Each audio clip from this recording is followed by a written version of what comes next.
नमस्कार जी। प्रणाम।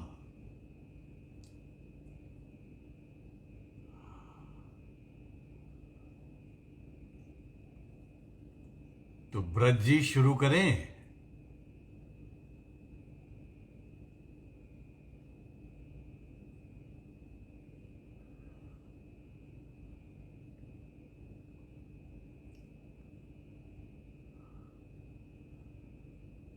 ब्रज श्रीवास्तव जी, आपकी आज्ञा हो तो शुरू किया जाए।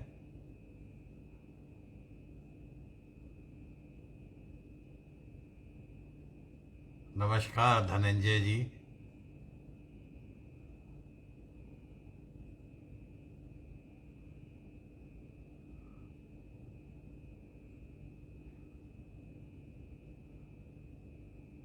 जी जी, राज भोरे जी शुरू करते हैं। दोस्तों, ये जैसे कि आप सब जानते हैं, आज हम धूमिल की कविता, धूमिल के संग्रह संसद से सड़क तक की आखिरी कविता पटकथा, वो हम पढ़ने जा रहे हैं। मैं देख रहा हूं यहाँ सब के सब कविता के प्रेमी हैं, और ये जो कविता मैं पढ़ने जा रहा हूं, ये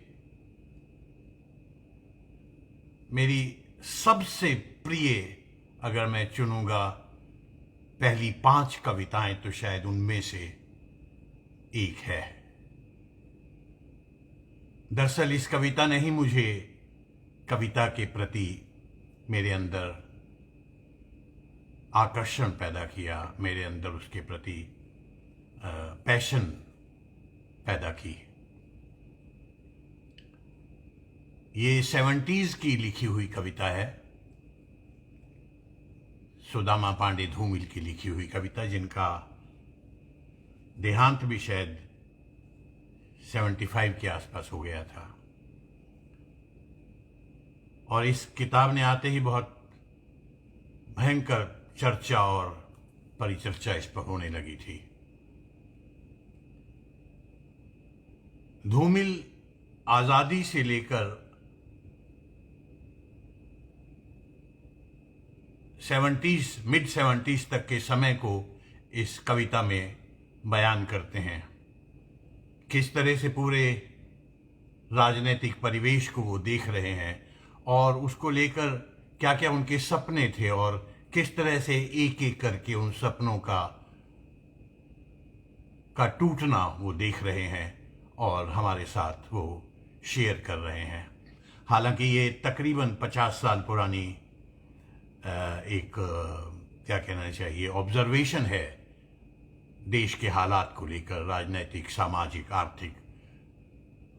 लेकिन मुझे लगता है आज 50 साल बाद वो शायद 10 गुना और बढ़ गए हैं हालात, अदरवाइज कोई फर्क नहीं है। और जिसको भी वो हालात कचोटते हैं, जो बहुत तंग करते हैं, ये उनकी एक प्रतिनिधि कविता है उस तरह से, उस बात को। तो मैं ज़्यादा उसकी डिटेल में ना जाकर मैं सीधे कविता शुरू करता हूं। आप लोगों का ध्यान और आप लोगों का आशीर्वाद चाहिए। तो पटकथा।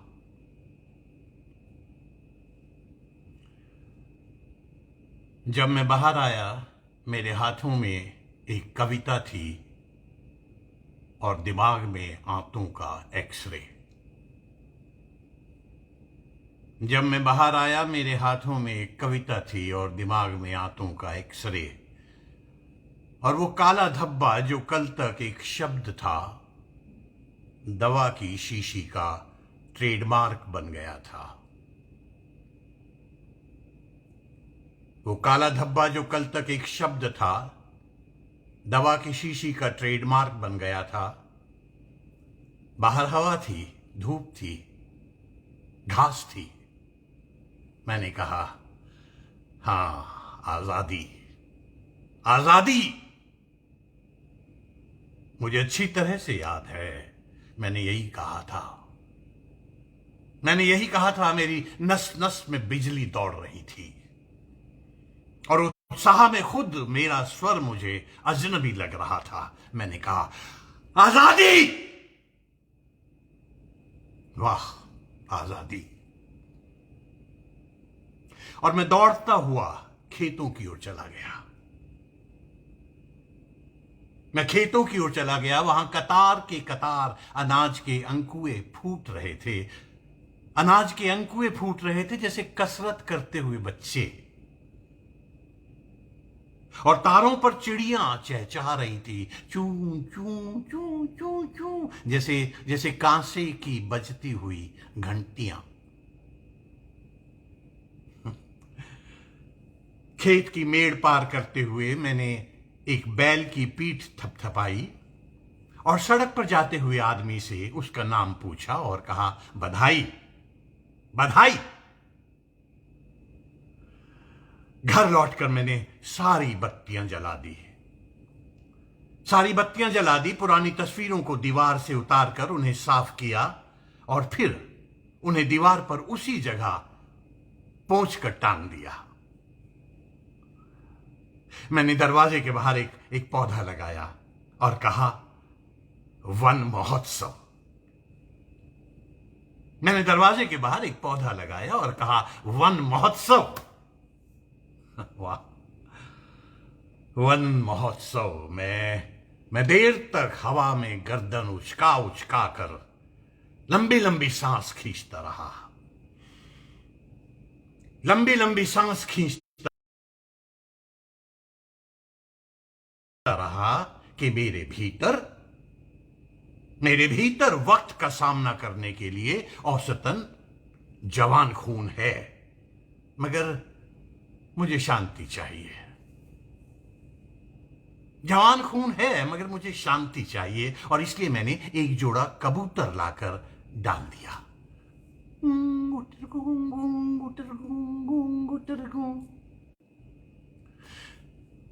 मैंने चहकते हुए कहा, यही मेरी आस्था है और यही मेरा कानून है। इस तरह जो था उसे मैंने जी भर कर प्यार किया और जो नहीं था उसका इंतजार किया। जो था उसे जी भर कर प्यार किया और जो नहीं था उसका इंतजार किया। मैंने इंतजार किया। मैंने इंतजार किया कि अब कोई बच्चा भूखा रहकर स्कूल नहीं जाएगा। अब कोई बच्चा भूखा रहकर स्कूल नहीं जाएगा। अब कोई छत बारिश में नहीं टपकेगी। अब कोई आदमी कपड़ों की लाचारी में अपना नंगा चेहरा नहीं पहनेगा।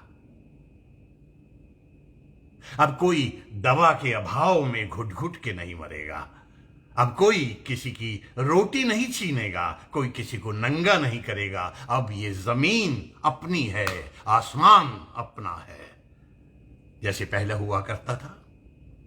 अब ये जमीन अपनी है, आसमान अपना है, जैसे पहले हुआ करता था। सूर्य हमारा सपना है।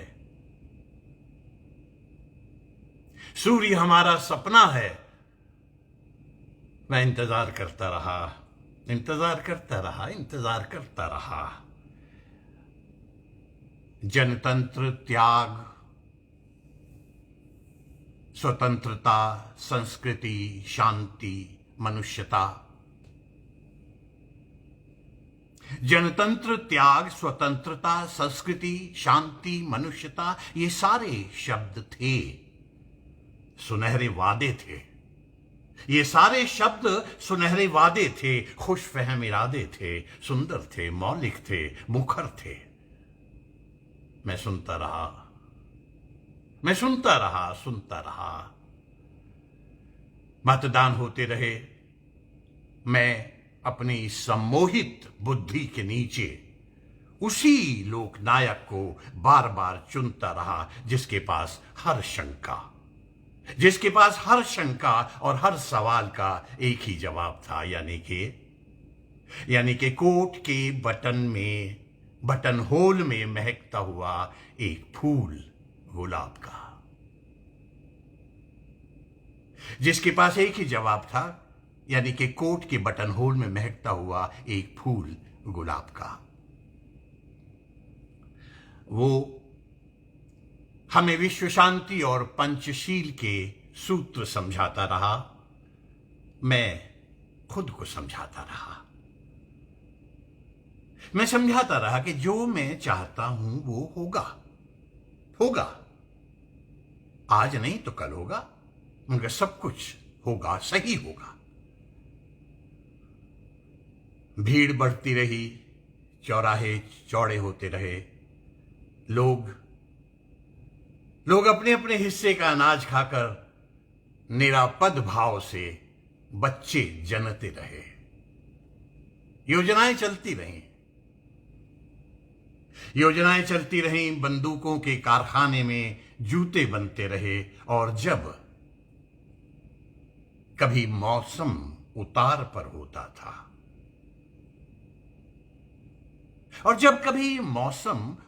पर होता था, यानी कि हमारा संशय हमें कोंचता था, हम उत्तेजित होकर पूछते थे, ये क्या है ये? ऐसा क्यों है? और फिर बहसें होती थी। शब्दों के जंगल में हम एक दूसरे को काटते थे, भाषा की खाई को जुबान से कम, जूतों से ज्यादा पाटते थे। कभी वो हारता रहा, कभी हम जीतते रहे। कभी हम जीतते रहे, और इसी तरह नोकझोंक चलती रही और दिन बीतते रहे। मगर एक दिन मैं स्तब्ध रह गया। मेरा सारा धीरज युद्ध की आग से पिघलती हुई बर्फ में बह गया। मैं स्तब्ध रह गया। मैंने देखा कि मैदानों में नदियों की जगह मरे हुए सांपों की केंचुले बिछी पड़ी हैं। मैंने देखा कि मैदानों में नदियों की जगह मरे हुए सांपों की केंचुले बिछी हुई हैं। पेड़ टूटे हुए रडार की तरह खड़े हैं और दूर दूर तक कोई मौसम नहीं है। लोग घरों के भीतर नंगे हो गए हैं और बाहर मुर्दे पड़े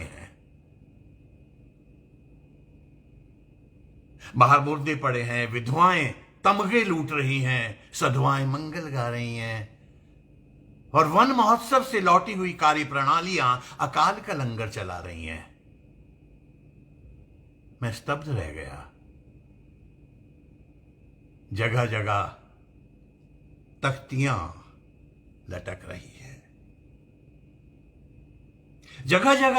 लटक रही हैं। ये शमशान है, यहां की तस्वीर लेना मना है। फिर भी उस उजाड़ में कहीं कहीं घास का हरा होना कितना डरावना है। मैंने अचरज से देखा कि दुनिया का सबसे बड़ा बौद्ध मठ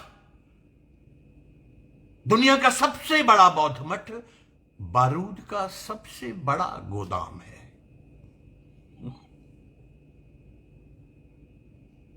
और अखबार के मटमैले हाशिए पर लेटे हुए एक तटस्थ और कोढ़ी देवता का नाम शांतिवाद है।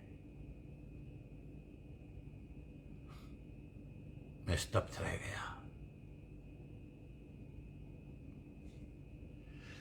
रह गया। ये मेरा देश है। हिमालय से लेकर हिंद महासागर तक फैला हुआ जली मिट्टी का ढेर है। ये मेरा देश है। ये मेरा देश है जहां हर तीसरी जुबान का मतलब नफरत है, साजिश है, अंधेर है। ये मेरा देश है और ये मेरे देश की जनता है। जनता क्या है? एक शब्द।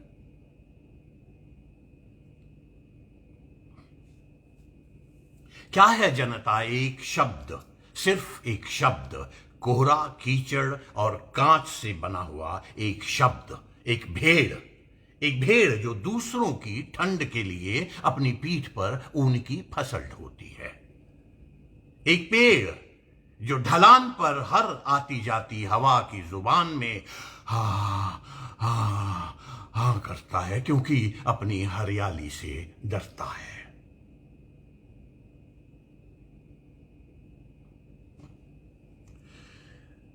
गांव में गंदे पनालों से लेकर शहर के शिवालों तक फैली हुई कथकली की अमूर्त मुद्रा है ये जनता, और उसकी श्रद्धा अटूट है। उसे समझा दिया गया है कि यहां एक ऐसा जनतंत्र है जिसमें घोड़े और घास को एक जैसी छूट है। उसे समझा दिया गया है कि यहां एक ऐसा जनतंत्र है जिसमें घोड़े और घास को एक जैसी छूट है। कैसी विडंबना है, कैसा झूठ है।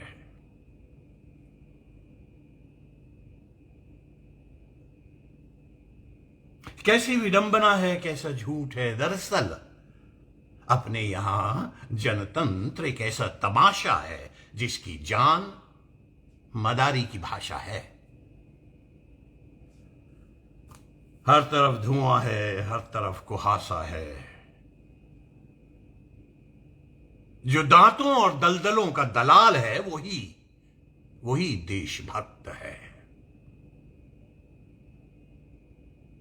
अंधकार में सुरक्षित होने का नाम है तटस्थता। अंधकार में सुरक्षित होने का नाम है तटस्थता।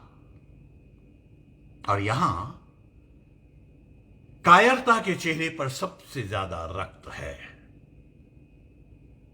यहां कायरता के चेहरे पर सबसे ज्यादा रक्त है, और जिसके पास थाली है, हर भूखा आदमी उसके लिए सबसे भद्दी गाली है।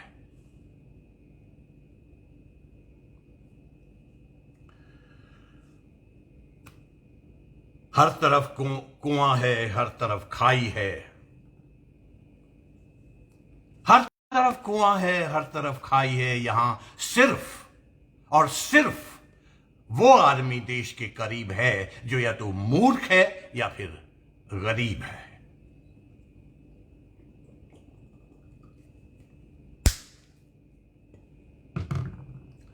यहां सिर्फ और सिर्फ वो आदमी देश के करीब है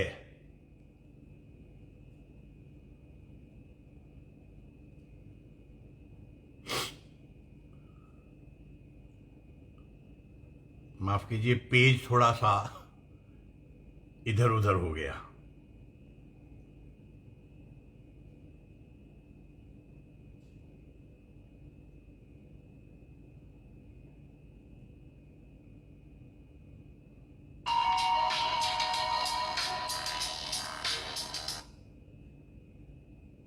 मुझे 1 मिनट दीजिएगा।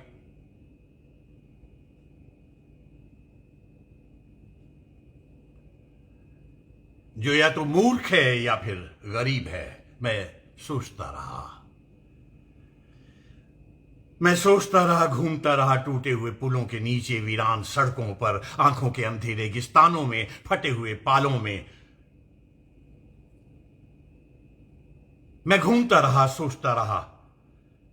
अधूरी जल यात्राओं में, टूटी हुई चीजों के ढेर में मैं खोई हुई आजादी का अर्थ ढूंढता रहा। खोई हुई आजादी का अर्थ ढूंढता रहा अपनी पसलियों के नीचे, अस्पतालों के बिस्तरों में, नुमाइशों में, बाजारों में, गांवों में, जंगल में, पहाड़ों पर। मैं देश के इस छोर से उस छोर तक उसी लोक चेतना को बार बार टेरता रहा जो मुझे दोबारा जिला सके, जो मुझे दोबारा जिला सके, जो मुझे शांति दे और मेरे भीतर और बाहर का सारा जहर खुद पी सके।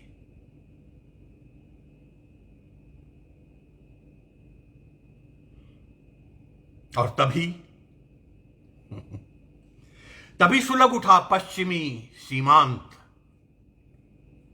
ठाए छूटी ठाए। मैं दोबारा चौंक के खड़ा हो गया। जो चेहरा आत्महीनता की स्वीकृति में कंधों पर लुढ़क रहा था, वो किसी झंझनाते चाकू की तरह खुल के खड़ा हो गया। और अपने आप में, अचानक अपने आप में जिंदा होने की ये घटना इस देश की परंपरा की एक बेमिसाल कड़ी थी।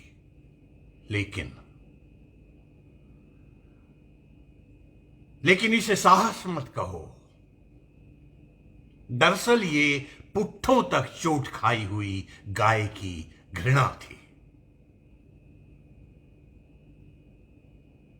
जिंदा रहने की पुरजोर कोशिश जो उस आदमखोर की हवस से बड़ी थी।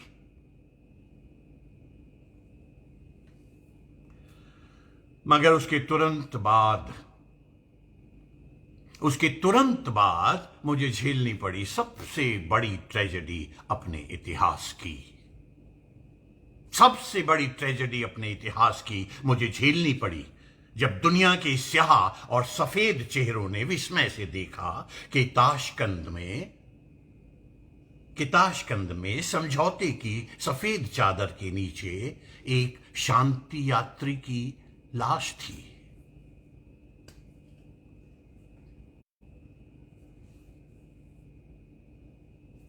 और अब तो ये किसी पौराणिक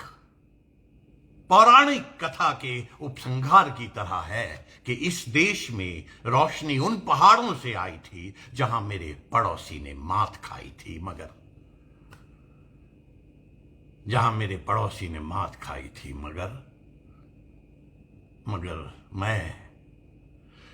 मैं फिर वहीं चला गया अपने जुनून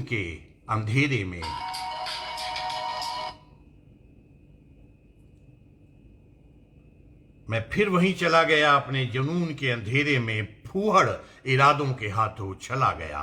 वहां बंजर मैदान कंकालों की नुमाइश कर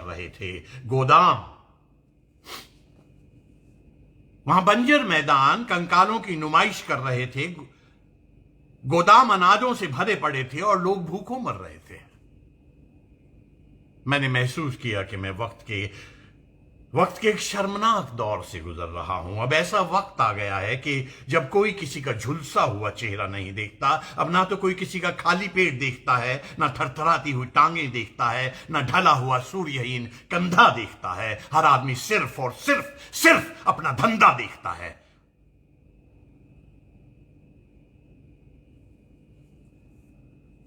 सबने भाईचारा भुला दिया है। आत्मा की सरलता को भुलाकर मतलब के अंधेरे में एक राष्ट्रीय मुहावरे की बगल में सुला दिया है।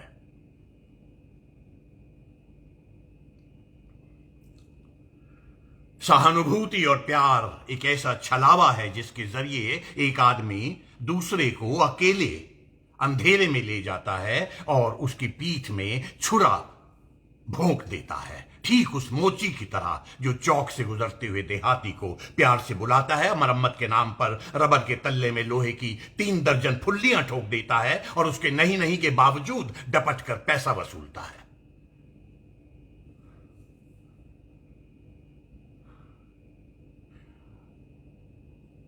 गरज ये कि अपराध अपने यहां एक ऐसा सदाबहार फूल है जो आत्मीयता की खाद पर लाल भड़क फूलता है।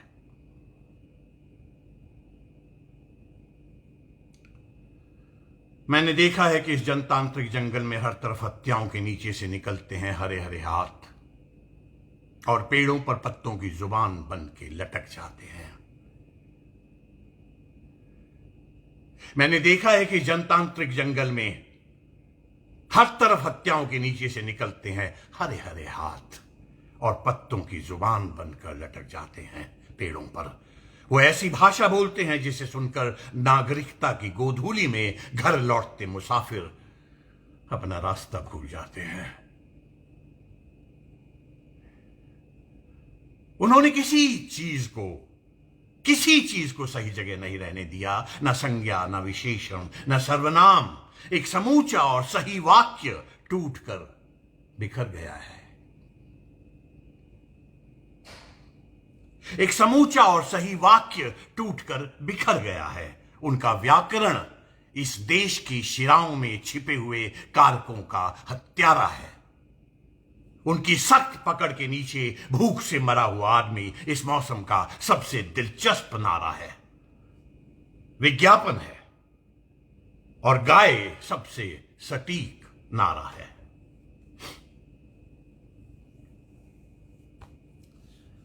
वो खेतों में भूख और शहरों में अफवाहों के पुलिंदे फेंकते हैं। खेतों में भूख और शहरों में अफवाहों के पुलिंदे फेंकते हैं। 50 साल पहले भी कवि ने यही सब ऑब्जर्व किया था, जिससे आज के हमारे व्हाट्सएप और फेसबुक भरे हुए हैं। देश और धर्म और नैतिकता की दुहाई देकर कुछ लोगों की सुविधा दूसरों की हाय पर सेंकते हैं। वो जिसकी पीठ ठोकते हैं उसकी रीढ़ की हड्डी गायब हो जाती है। वो मुस्कुराते हैं और दूसरे की आंख में झपटती हुई प्रतिहिंसा करवट बदल के सो जाती है। वो मुस्कुराते हैं और दूसरे की आंख में झपटती हुई प्रतिहिंसा करवट बदल के सो जाती है। मैं देखता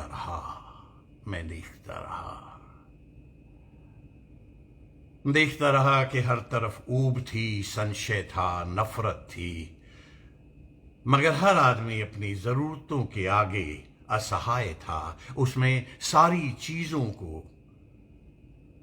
चीजों को नए सिरे से बदलने की बेचैनी थी, रोष था, लेकिन उसका गुस्सा एक तथ्यहीन मिश्रण था, आग और आंसू और हाय का।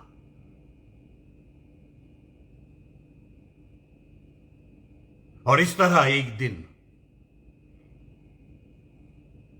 दिन जब मैं घूमते घूमते थक चुका था, मेरे खून में एक काली आंधी दौड़ लगा रही थी, मेरी असफलताओं में सोए हुए वहशी इरादों को झकझोर के जगा रही थी।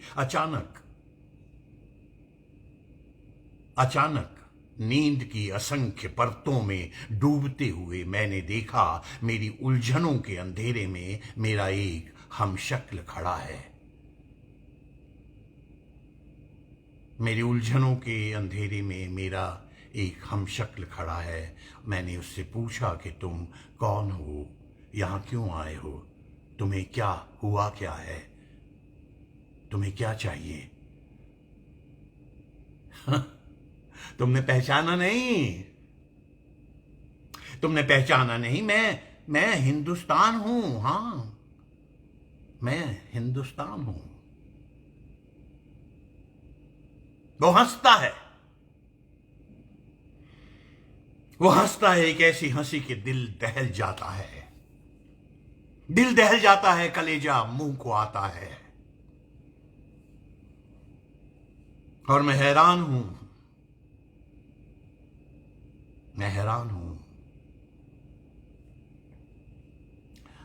यहां आओ, मेरे पास आओ, मुझे छुओ, आओ मेरे पास आओ, मेरे साथ चलो, मेरा यकीन करो, इस दलदल से बाहर निकलो। सुनो, तुम चाहे जिसे चुनो, मगर इसे नहीं, इसे बदलो।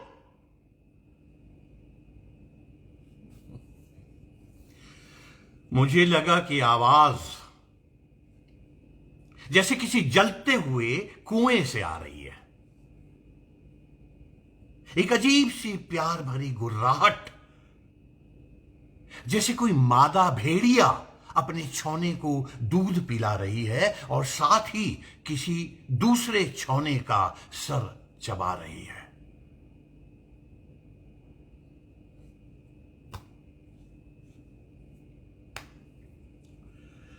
मेरा सारा जिस्म थरथरा रहा था।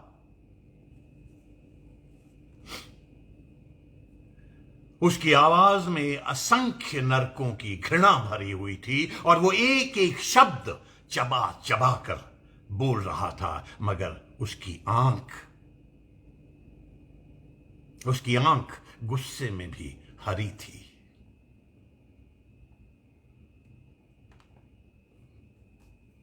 वो कह रहा था कि तुम्हारी आंखों के चकनाचूर आईनों में वक्त की बदरंग छायाएं उल्टी कर रही हैं।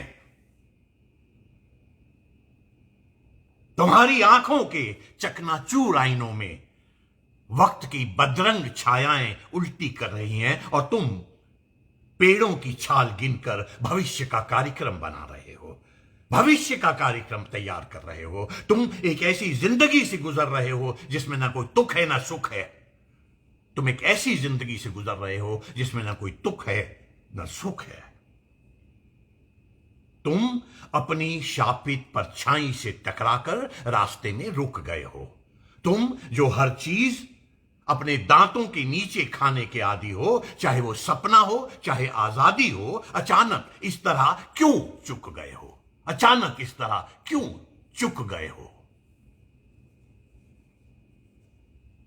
वो क्या है जिसने तुम्हें बर्बरों के सामने अदब से रहना सिखलाया है? वो क्या है?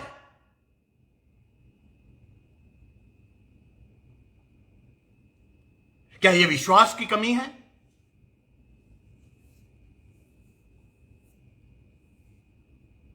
क्या ये विश्वास की कमी है जो तुम्हारी भलमनसाहत बन गई है, या कि शर्म अब तुम्हारी सहूलियत बन गई है?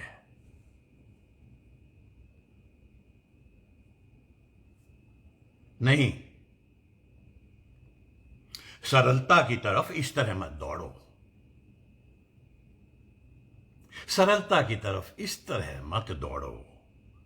उसमें भूख और मंदिर की रोशनी का रिश्ता है।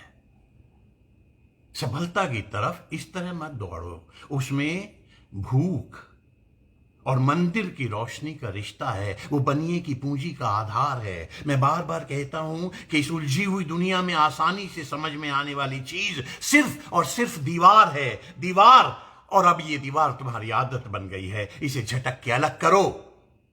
अलग करो इसे झटक कर। अपनी आदतों में फूलों की जगह पत्थर भरो। फूलों की जगह पत्थर भरो। मासूमियत के हर तकाजे को ठोकर मार दो। अब वक्त आ गया है कि तुम उठो। अब वक्त आ गया है कि तुम उठो, अपनी ऊब को आकार दो।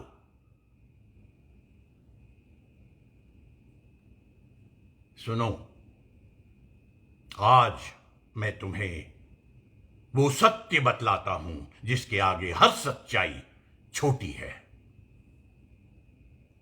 वो सत्य बताता हूं जिसके आगे हर सच्चाई छोटी है। इस दुनिया में भूखे आदमी का सबसे बड़ा तर्क रोटी है, मगर तुम्हारी भूख और भाषा में यदि सही दूरी नहीं है तो तुम अपने आप को आदमी मत कहो।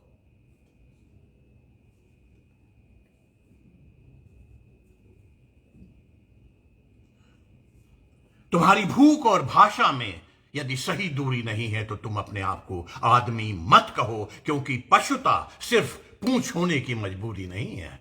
पशुता सिर्फ पूंछ होने की मजबूरी नहीं है। वो आदमी को वहीं ले जाती है जहां भूख सबसे पहले भाषा को खाती है।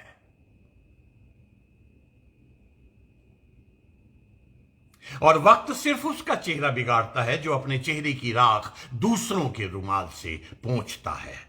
जो अपना हाथ मैला होने से डरता है वो एक नहीं 11 कायरों की मौत मरता है। और सुनो, नफरत और रोशनी सिर्फ उनके हिस्से की चीज है जिन्हें जंगल के हाशिए पर जीने की तमीज है। इसलिए उठो। इसलिए उठो और अपने भीतर सोए हुए जंगल को आवाज दो। अपने भीतर सोए हुए जंगल को आवाज दो। उसे जगाओ। उसे जगाओ और देखो कि तुम अकेले नहीं हो। देखो कि तुम अकेले नहीं हो और ना किसी के मोहताज हो। लाखों हैं जो तुम्हारे इंतजार में खड़े हैं, लाखों हैं जो तुम्हारे इंतजार में खड़े हैं। वहां चलो, उनका साथ दो और इस तिलिस्म का जादू उतारने में उनकी मदद करो और साबित करो कि वो सारी चीजें अंधी हो गई हैं जिनमें तुम शरीक नहीं हो। साबित करो कि वो सारी चीजें अंधी हो गई हैं जिनमें तुम शरीक नहीं हो।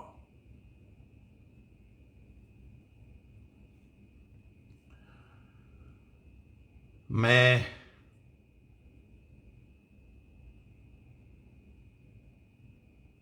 पूरी तत्परता से उसे सुन रहा था, एक के बाद एक, दूसरा और दूसरे के बाद तीसरा और तीसरे के बाद चौथा, चौथे के बाद पांचवां, यानी कि एक के बाद दूसरा विकल्प चुन रहा था। एक के बाद दूसरा विकल्प चुन रहा था, मगर मैं हिचक रहा था क्योंकि मेरे पास कुल जमा थोड़ी सी तो पूंजी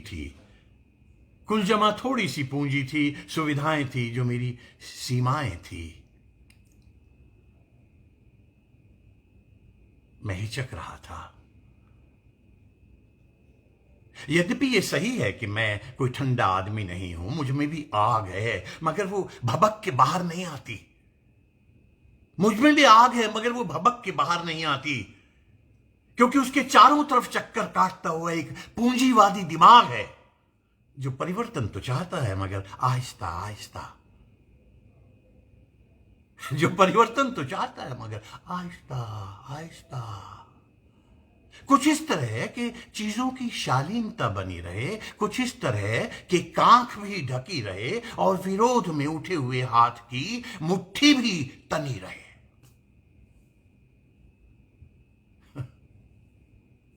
और यही बात है, और यही है बात कि फैसले की हद तक आते आते रुक जाती है। और यही है बात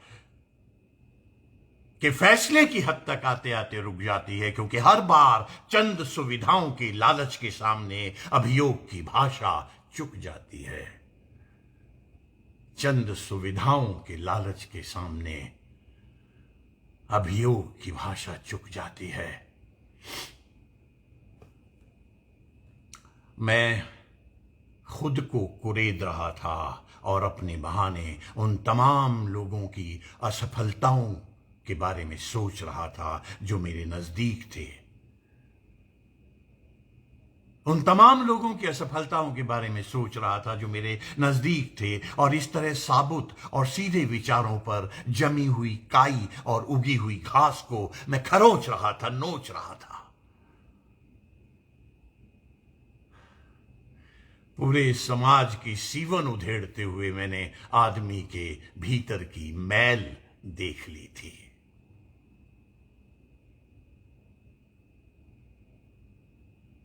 पूरे समाज की सीवन उधेड़ते हुए मैंने आदमी के भीतर की मैल देख ली थी। मेरा सर भन्ना रहा था, मेरा हृदय भारी था, मेरा शरीर इस बुरी तरह थक चुका था कि मैं अपनी तरफ घूरते उस चेहरे से थोड़ी देर के लिए बचना चाह रहा था, जो अपनी पैनी आंखों से मेरी बेबसी और मेरा उथलापन था रहा था, जो अपनी पैनी आंखों से मेरी बेबसी और मेरा उथलापन था रहा था। प्रस्तावित भीड़ में शरीक होने के लिए मैंने अभी कोई निर्णय नहीं लिया था। अचानक प्रस्तावित भीड़ में सम्मिलित होने के लिए मैंने अभी निर्णय नहीं लिया था कि अचानक उसने मेरा हाथ पकड़कर खींच लिया और मैं जेब में जूतों का टोकन और दिमाग में ताजे अखबार की कतरन लिए हुए धड़ाम से चौथे आम चुनाव की सीढ़ियों से फिसलकर मतपेटियों के गड़गच्च अंधेरे में गिर पड़ा। कि अचानक उसने मेरा हाथ पकड़कर खींच लिया और मैं जेब में जूतों का टोकन और दिमाग में ताजे अखबार की कतरन लिए धड़ाम से चौथे आम चुनाव की सीढ़ियों से फिसलकर मतपेटियों के गड़गच्च अंधेरे में गिर पड़ा। और नींद के बाहर, नींद के भीतर ये दूसरी नींद है।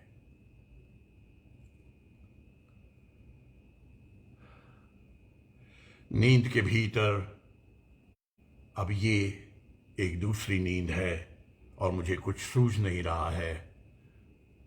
मुझे कुछ सूझ नहीं रहा है, सिर्फ एक शोर है, एक शोर जिसमें कानों के पर्दे फटे जा रहे हैं।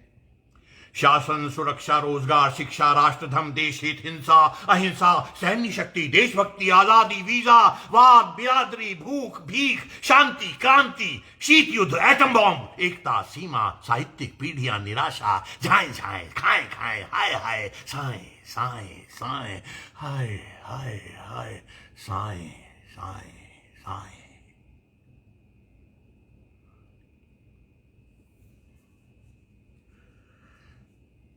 साए साए साए। मैंने कानों में ठूंस ली हैं उंगलियां और अंधेरे में गाड़ दी है।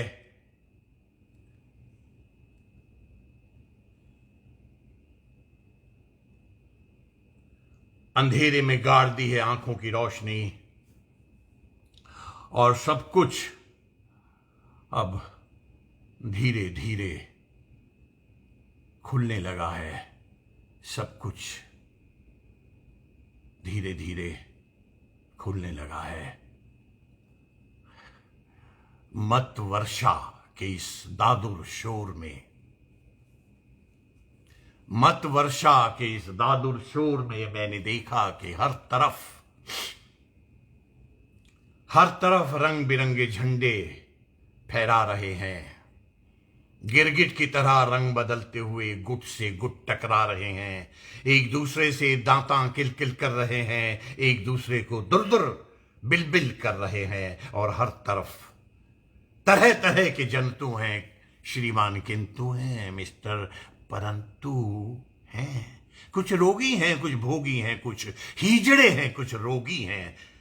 तिजोरियों के प्रशिक्षित दलाल हैं, आंखों के अंधे हैं, घर के कंगाल हैं, गूंगे हैं, बहरे हैं, उथले हैं, गहरे हैं। गिरते हुए लोग हैं, गिरते हुए लोग हैं, अकड़ते हुए लोग हैं, भागते हुए लोग हैं, पकड़ते हुए लोग हैं, गरजगे की हर तरह के लोग हैं जो एक दूसरे से नफरत करते हुए इस बात पर सहमत है कि इस देश में असंख्य रोग हैं और उनका एकमात्र इलाज चुनाव है। देश में असंख्य रोग हैं और उनका एकमात्र इलाज चुनाव है।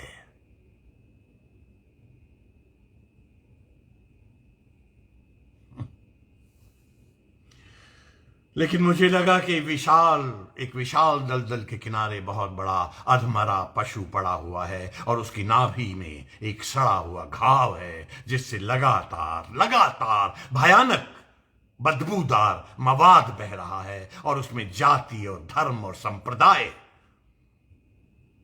और पेशा और पूंजी के असंख्य कीड़े किलबिला रहे हैं और अंधकार में डूबी हुई पृथ्वी पता नहीं किस अनहोनी की प्रतीक्षा में, और अंधकार में डूबी हुई पृथ्वी पता नहीं किस अनहोनी की प्रतीक्षा में इस भीषण सड़ांध को चुपचाप सह रही है।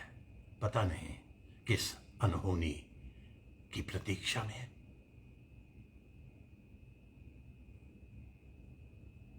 मगर आपस में नफरत करते हुए वे लोग इस बात पर सहमत हैं कि चुनाव ही सही इलाज है। चुनाव ही सही इलाज है क्योंकि बुरे और बुरे के बीच से किसी हद तक कम से कम बुरे को चुनते हुए उन्हें न मलाल है, न भय है, न लाज है।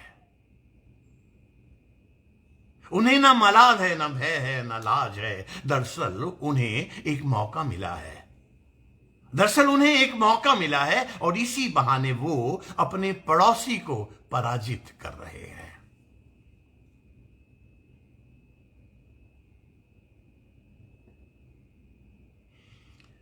मैंने देखा कि हर तरफ मूढ़ता की हरी हरी घास लहरा रही है। मैंने देखा कि हर तरफ मूढ़ता की हरी हरी घास लहरा रही है जिसमें कुछ जंगली पशु खूंद रहे हैं, लीद रहे हैं, चर रहे हैं। मैंने ऊब और गुस्से को गलत मोहरों के नीचे से गुजरते हुए देखा। मैंने ऊब और गुस्से को गलत मोहरों के नीचे से गुजरते हुए देखा। मैंने अहिंसा को एक सत्तारूढ़ शब्द का गला काटते हुए देखा। मैंने ईमानदारी को अपनी चोर जेबें भरते हुए देखा। मैंने विवेक को चापलूसों के तलवे चाटते हुए देखा। और मैं ये सब देख ही रहा था कि एक नया रेला आया।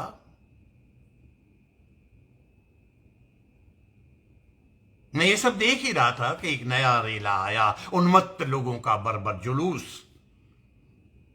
वो किसी आदमी को हाथों पर गठरी की तरह उछाल रहे थे। वो किसी आदमी को हाथों पर गठरी की तरह उछाल रहे थे, एक दूसरे से छीन रहे थे, उसे घसीट रहे थे, चूम रहे थे, पीट रहे थे, गालियां दे रहे थे, गले से लगा रहे थे, उसकी प्रशंसा के गीत गा रहे थे, उस पर अनगिनत झंडे फहरा रहे थे। उसकी जीभ बाहर लटक रही थी, उसकी आंखें बंद, उसका चेहरा खून और आंसुओं से तर था। मूर्खो, ये क्या कर रहे हो? अरे मूर्खो, ये क्या कर रहे हो? मैं चिल्लाया और तभी किसी ने उसे मेरी ओर उछाल दिया। तभी उसे किसी ने मेरी ओर उछाल दिया। ये कैसे हुआ?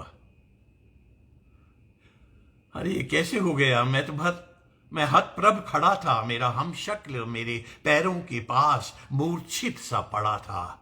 मैं हतप्रभ खड़ा था। मेरा हमशक्ल मेरे पैरों के पास मूर्छित सा पड़ा था। दुख और भय से झुरझुरी लेकर मैं उस पर झुक गया।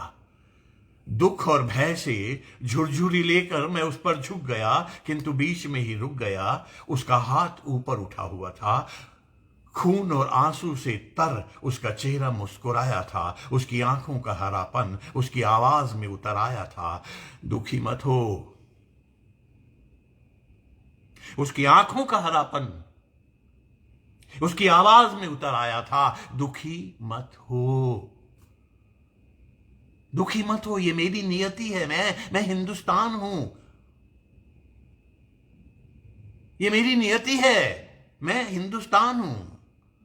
जब भी मैंने उन्हें उजाले से जोड़ा है, उन्होंने मुझे इसी तरह अपमानित किया है। इसी तरह अपमानित किया, इसी तरह तोड़ा है। मगर समय गवाह है। समय गवाह है कि मेरी बेचैनी के आगे भी राह है। मैंने सुना।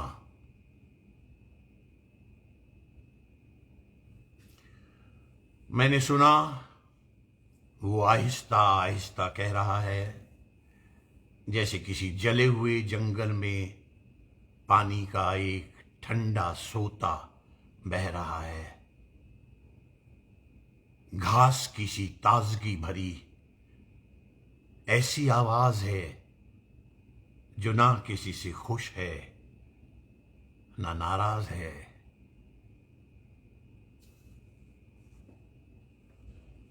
भूख ने उन्हें जानवर बना दिया है। भूख ने उन्हें जानवर बना दिया है और संशय ने उन्हें आग्रहों से भर दिया है। फिर भी वे अपने हैं। फिर भी वो अपने हैं। अपने जीवित भविष्य के सुंदरतम सपने हैं, अपने हैं। नहीं, ये मेरे लिए दुखी होने का समय नहीं है।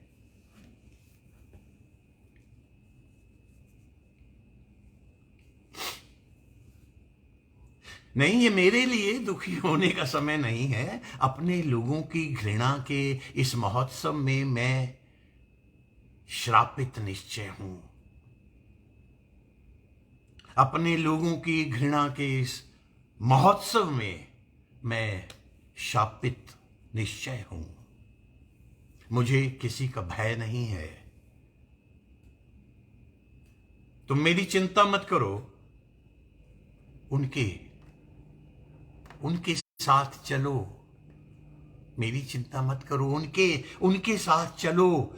इससे पहले कि वो गलत हाथों के हथियार हो जाएं, इससे पहले कि वो नारों और इश्तहारों से काले बाजार हो जाएं, उनसे मिलो, उन्हें बदलो।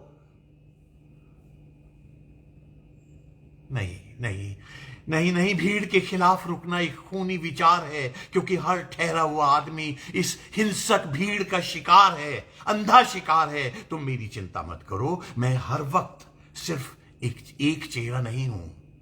मैं हर वक्त सिर्फ एक चेहरा नहीं हूं। जहां वर्तमान अपने शिकारी कुत्ते उतारता है, मैं सिर्फ एक चेहरा नहीं हूं। अक्सर मैं मिट्टी की हरकत करता हुआ वो टुकड़ा हूं जो आदमी की शिराओं में बहते हुए खून को उसके सही नाम से पुकारता है। मैं अक्सर मिट्टी का हरकत करता हुआ वो टुकड़ा हूं जो आदमी की शिराओं में बहते हुए खून को उसके सही नाम से पुकारता है। इसीलिए मैं कहता हूं, जाओ जाओ और देखो देखो कि वो लोग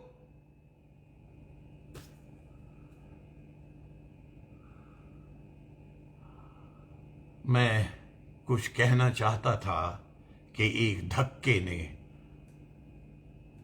मुझे दूर फेंक दिया।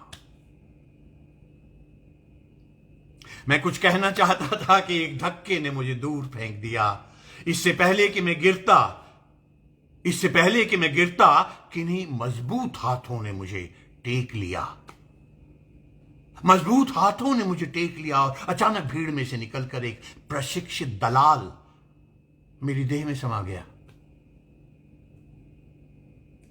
अचानक भीड़ में से निकलकर एक प्रशिक्षित दलाल मेरी देह में समा गया और दूसरा मेरे हाथों में एक पर्ची थमा गया। तीसरे ने एक मोहर देकर मुझे पर्दे के पीछे ढकेल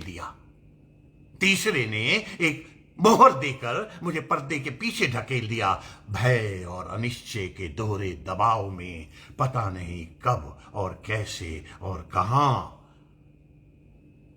भय और अनिश्चय के दोहरे दबाव में पता नहीं कब और कैसे और कहां, कितने नामों से और चिन्हों और शब्दों को काटते हुए मैं चीख पड़ा, हत्यारा हत्यारा हत्यारा। मुझे ठीक ठीक याद नहीं है मैंने ये किसको कहा था। शायद अपने आप को, शायद अपने उस हमशक्ल को जिसने खुद को हिंदुस्तान कहा था। शायद उस दलाल को। मुझे ठीक ठीक याद नहीं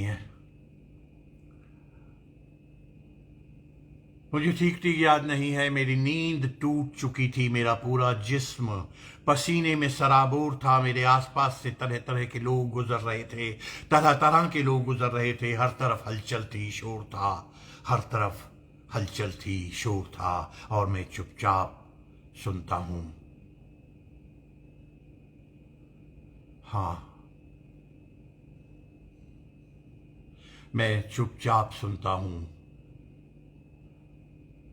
मैंने भी अपने भीतर कहीं बहुत गहरे कुछ जलता हुआ सा महसूस किया है, कुछ जलता हुआ सा छुआ है। लेकिन मैं जानता हूं जो कुछ भी हुआ है नींद में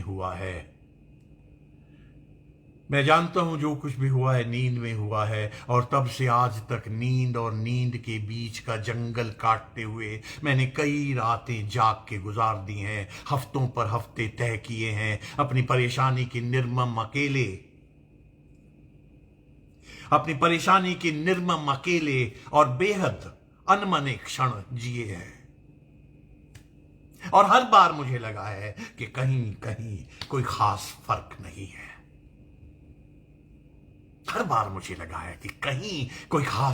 नहीं है। जिंदगी उसी पुराने ढर्रे पर चल रही है जिसके पीछे कोई तर्क नहीं है। जिंदगी उसी पुराने ढर्रे पर चल रही है जिसके पीछे कोई तर्क नहीं है।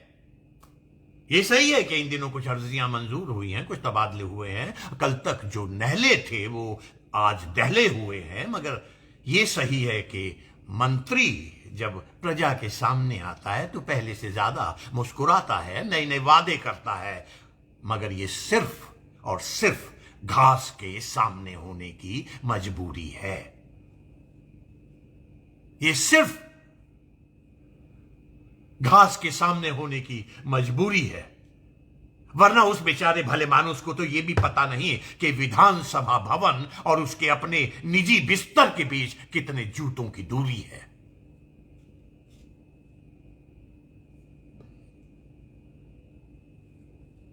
हां, ये सही है, ये सही है कि इन दिनों चीजों के भाव कुछ चढ़ गए हैं, अखबारों के शीर्षक दिलचस्प हो गए हैं, नए हैं, और मंदी की मार से पट पड़ी हुई चीजें बाजार में सहसा उछल गई हैं। ये सही है, ये सही है कि कुर्सियां वही हैं, सिर्फ टोपियां बदल गई हैं। टोपियां बदल गई हैं और सच्चे मतभेद के अभाव में लोग उछल उछल कर अपनी जगह बदल रहे हैं। उछल उछल कर लोग अपनी जगहें बदल रहे हैं।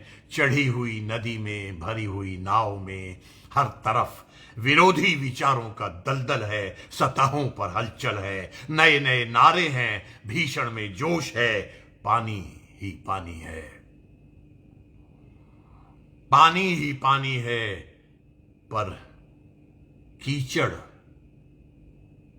खामोश है।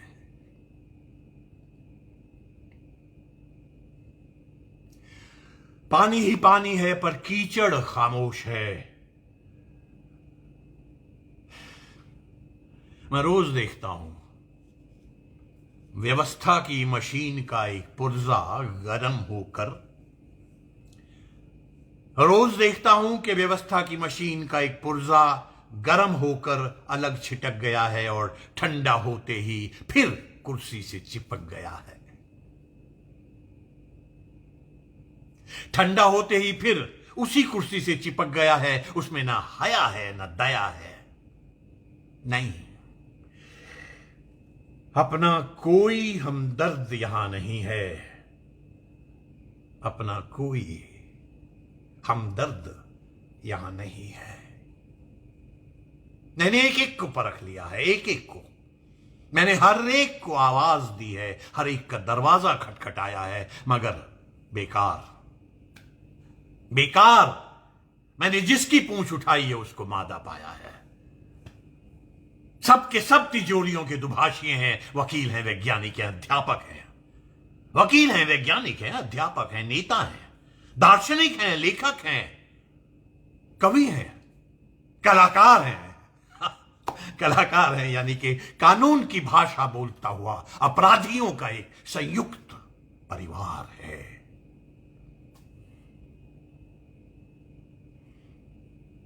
कानून की भाषा बोलता हुआ अपराधियों का एक संयुक्त परिवार।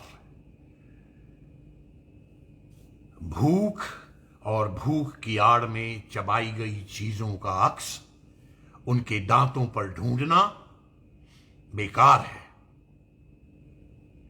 समाजवाद उनकी जुबान पर अपनी सुरक्षा का एक आधुनिक मुहावरा है। मगर मैं जानता हूं कि मेरे देश का समाजवाद माल गोदाम में लटकी हुई उन बाल्टियों की तरह है जिन पर आग लिखा है और उसमें बालू और पानी भरा है। मैं जानता हूं मेरे देश का समाजवाद। यहां जनता एक गाड़ी है, जनता एक गाड़ी है। एक ही संविधान के नीचे भूख से रिरियाती हुई फैली हथेली का नाम दया है। यहां जनता एक गाड़ी है, एक ही संविधान के नीचे भूख से रिरियाती हुई फैली हुई हथेली का नाम दया है, और भूख में तनी हुई मुट्ठी का नाम नक्सलवाद है। भूख में तनी हुई मुट्ठी का नाम नक्सलवाद है। मुझसे कहा गया है कि संसद कमाल की लाइन है। मुझसे कहा गया है कि संसद देश की धड़कन को प्रतिबिंबित करने वाला दर्पण है, जनता को जनता के नैतिक विचारों का समर्पण है। लेकिन क्या ये सच है?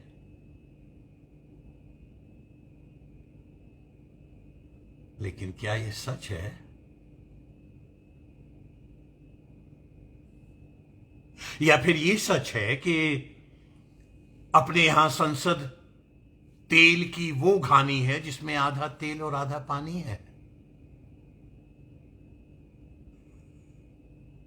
और यदि ये सच नहीं है, और यदि ये सच नहीं है, तो यहां एक ईमानदार आदमी को अपनी ईमानदारी का मलाल क्यों है?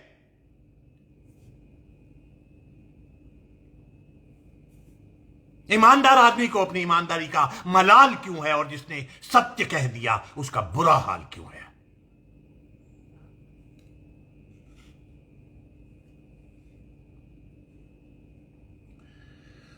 मैं अक्सर अपने आप से सवाल करता हूं, जिसका मेरे पास कोई उत्तर नहीं है। मैं अक्सर अपने आप से सवाल करता हूं जिसका मेरे पास कोई उत्तर नहीं है। और मैंने आज तक नींद और नींद के बीच का जंगल काटते हुए कई रातें जाग कर गुजार दी हैं। कई रातें जाग कर गुजार दी हैं, हफ्तों पर हफ्ते तय किए हैं और ऊब के निर्मम, अकेले और बेहद अनमने क्षण जिए हैं।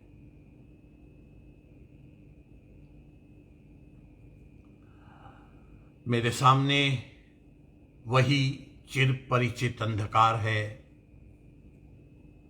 आज भी मेरे सामने वही चिर परिचित अंधकार है। संशय की अनिश्चयग्रस्त ठंडी मुद्राएं हैं। संशय की अनिश्चयग्रस्त ठंडी मुद्राएं हैं। हर तरफ शब्द भेदी सन्नाटा है। दरिद्र की व्यथा की तरह उचाट और कूथता हुआ हर तरफ शब्द भेदी सन्नाटा है। हर तरफ शब्द भेदी सन्नाटा। और घृणा में डूबा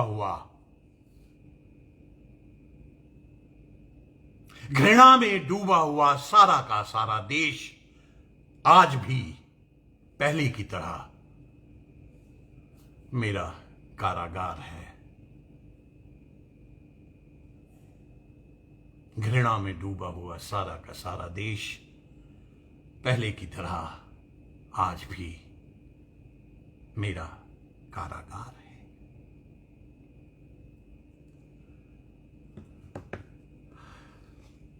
धन्यवाद दोस्तों, धन्यवाद आपके धैर्य के लिए।